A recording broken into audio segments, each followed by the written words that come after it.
and welcome to Amanda's Trying, where sometimes all we can do is try and get through a day, and that's okay.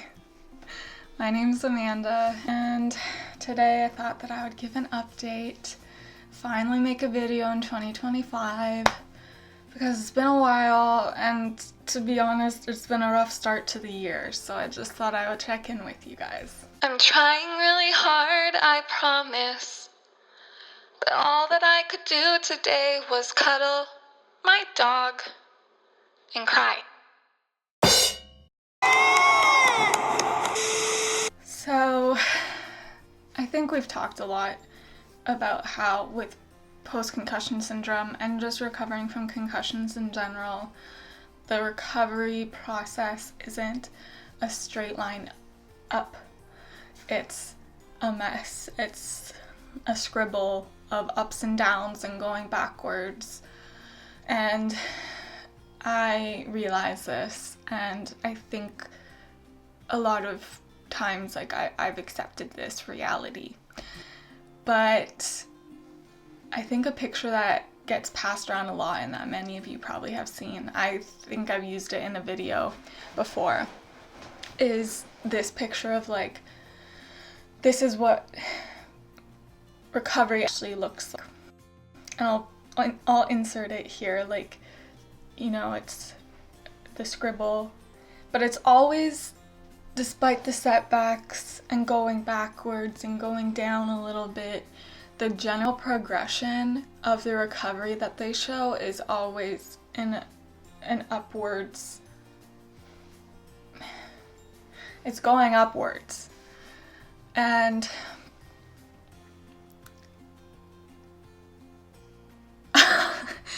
that's not necessarily true for a lot of people. I mean, when you have chronic pain, when you have chronic illnesses, disorders, diseases, sometimes like there isn't getting better.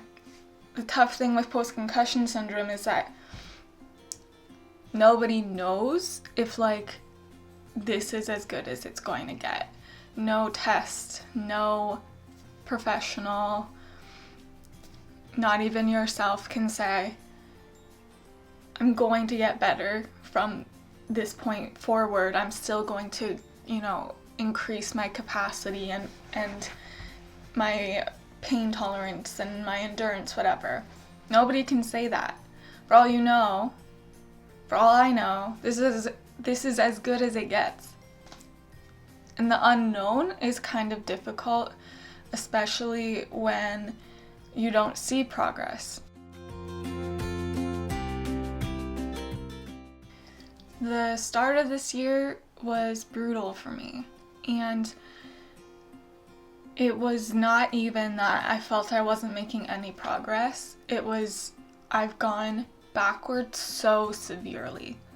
It felt like I had time traveled a year and a half ago. Thanks, Stars. Felt like I had time traveled a year and a half backwards. The pain, the limitation, the overwhelmingness of my physical reality was so intense again. And it was really hard for me to process and to understand.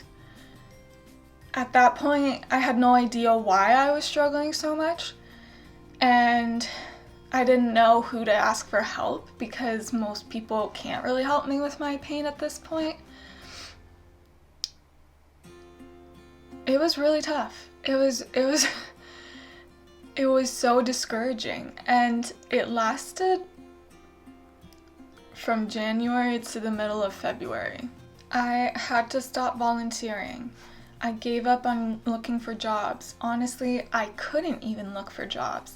It was too much for me to read through a job description and understand it and think about me and my abilities and then apply to it.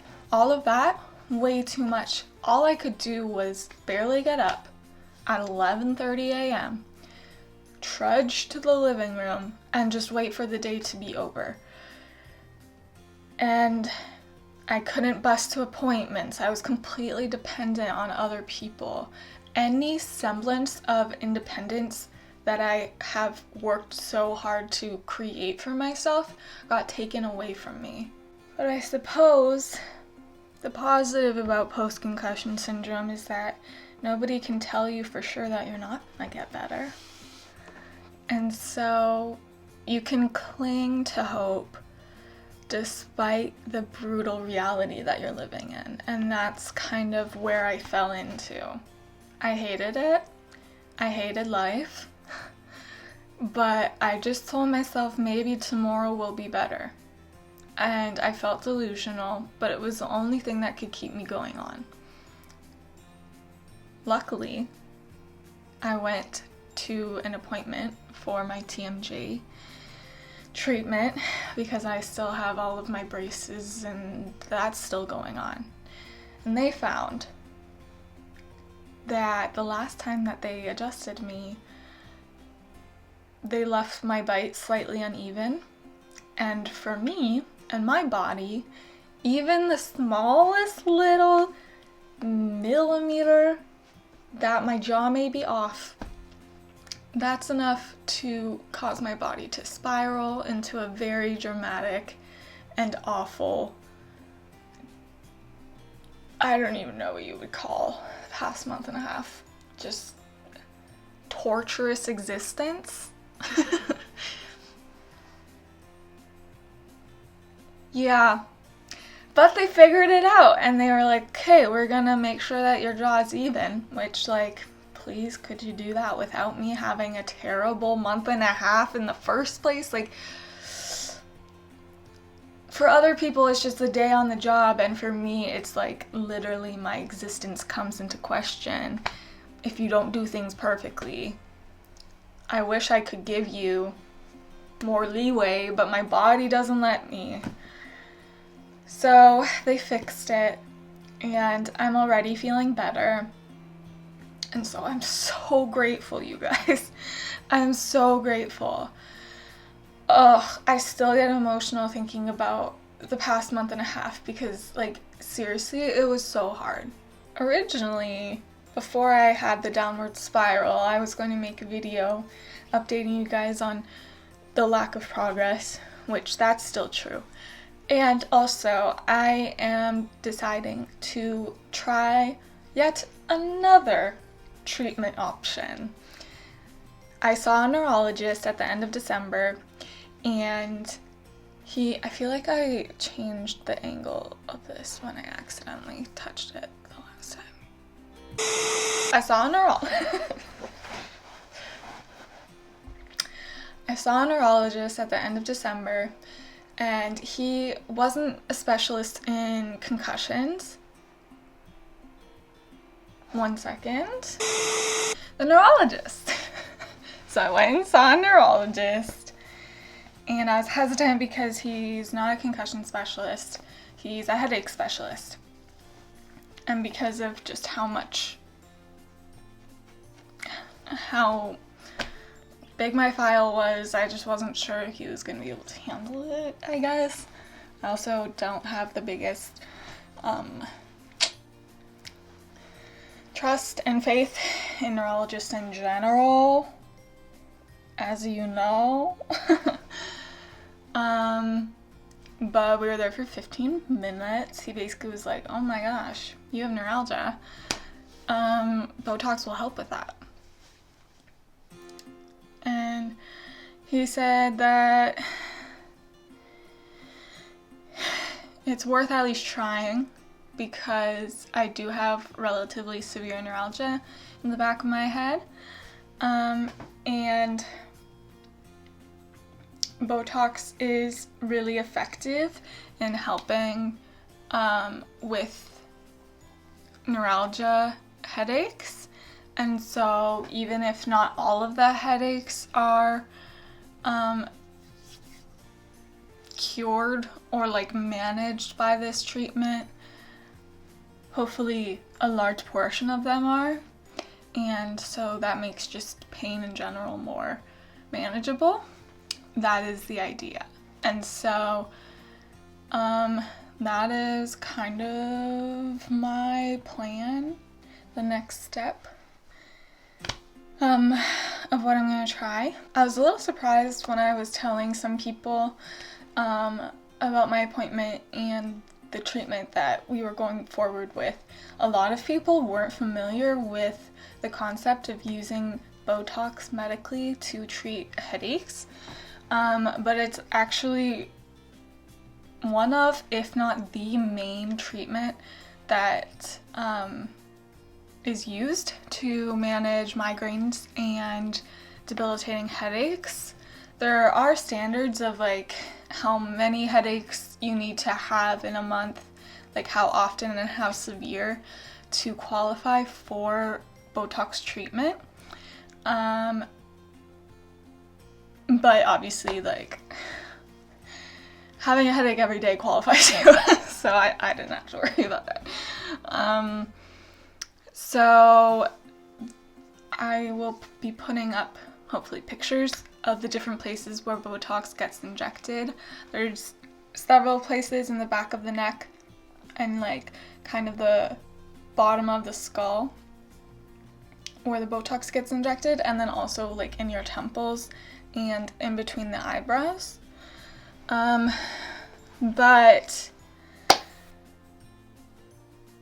it isn't covered by insurance or by anything, and so you have to pay out of pocket. So for a full dosage of like Botox and then injection, it's about $600. An appointment. Each appointment is $600, and you have to get the injections, I think, every 4 to 6 months. I could be wrong, but that's what I remember, at least, every 4 to 6 months. So that's obviously a concern because I'm not working. So my neurologist, he suggested that we start with only a partial dose of Botox and only inject in the back of my neck, just because that is where my neuralgia is centered, and there's a large possibility that that's all that I would need for my headaches to be managed, and the less drugs you put in your body, the better, and also it's financially more cost effective for me. So that's what we're starting with. Of course, if it's not as effective as he would like, or that I would like, then we can try the full dosage. But to start, we're gonna do that. That being said, healthcare is crazy, as we all know. In Canada, the reality of our healthcare is that there's just wait lists for everything. And so I saw him in December, even though I said, yeah, I want to go forward with this treatment. The next appointment that he had open was May. So I still have a ways to go.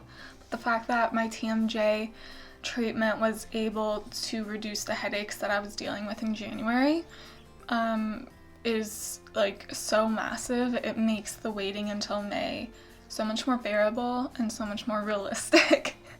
So that is what's happening with me, and that's the current plan. So you're now caught up to date with the goings on of me. Goings on of me. You didn't hear from me because I was dying. But now I'm halfway alive. Yeah. And that's just, this is what post-concussion syndrome looks like. You have periods of time where you don't even know how you're gonna make it to the next day, and then even the smallest improvement makes you feel like you're living life all over again.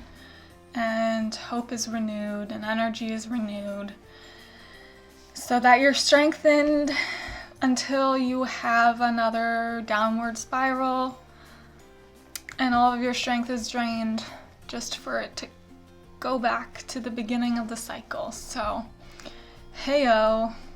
That's probably not inspirational, but I've said so many times, I'm not here to be inspirational. I'm here to just tell you the reality of this progress that is happening right now. to end off my video, of course, we can't go without a song recommendation. This video's recommendation is Alicia Cara's song Subside. It's off of her newest album, which I was pleasantly surprised that there were some songs that I really, really adored off of the album. I'm kind of a casual listener of hers, but Subside, really, it felt like it was created for me. What are the lyrics? Grieving something that's still alive, like that's me. I have to grieve my old life, I have to grieve me, but like I'm still here, and it's strange and it's hard to process, but it's also important to do. And aches that won't subside. Story of my life. Physically and emotionally, there's just stuff that I can't heal. And it's so frustrating and it can be discouraging. And this song, I feel, just like really encompasses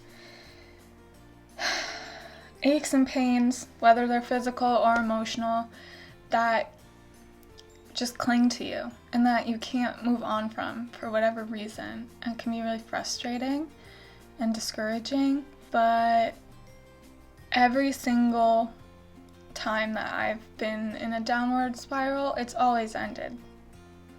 Even the ones where I was certain that it was going to be the rest of my life, things got better. Maybe not in ways that I expected, but in ways that gave me the strength to keep going. Have hope even if you don't fully believe in it, because that's sometimes enough to keep you going. Listen to the song. Be comforted with the fact that somebody else can feel the same things that you are feeling, even if it's for different circumstances. And I'll see you guys whenever I feel like making a video. Bye. Flew too close to the sun. Who I was, she was made up. Threw a punch, had to take one. It's what they say.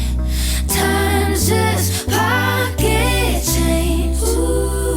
That I'm wasting away, grieving what's still alive, and fighting with an ache that won't subside. Oh, let's just move this because I'm easily readjust. Alright, I'm back. No, my bangs hate me. Why did I start the video if I was not gonna be ready? Start with only like a